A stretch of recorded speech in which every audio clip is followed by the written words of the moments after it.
Of a satellite designed and built here in the Bay Area. Its task is one for the ages, to test one of the most storied scientific theories of the modern era. Was Albert Einstein right or was he wrong? KTVU Health and Science editor John Fowler has this special report. Main engine start, one, ignition and liftoff. It blasted off a launch pad in Central California this morning. To cheers on the Stanford campus from gathered scientists and their families. It was very exciting to be there today, to be part of, history in the making. Many have endured years of working and waiting for today. It was a sense of relief, astonishment, and just glee.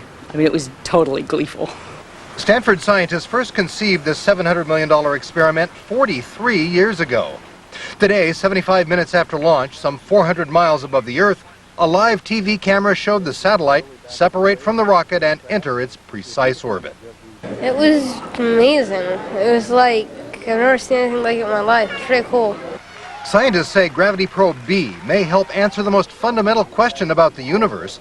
How does it all work? This experiment could help us come up with a unified theory that explains all the forces of nature.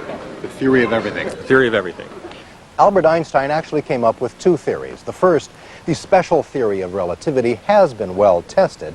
Everyone's heard of E equals mc squared. That has to do with the very, very small, what happens inside an atom.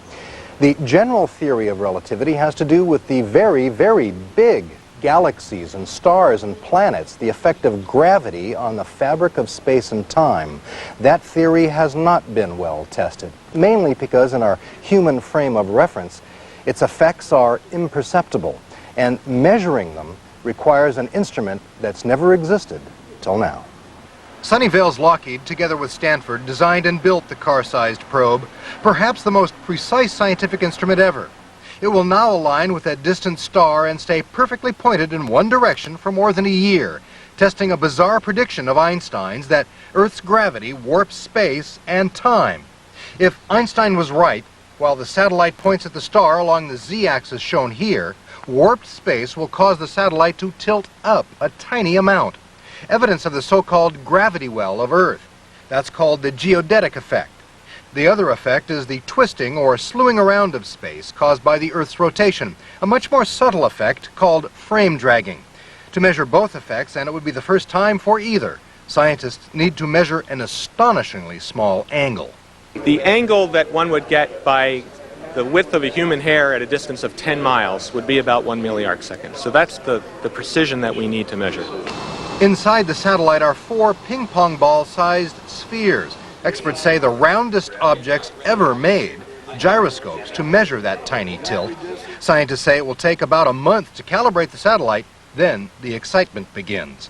Health and Science editor John Fowler, KTVU, Channel 2 News. Just remarkable. For more details on the Gravity Probe B project, you can go to our website at ktvu.com.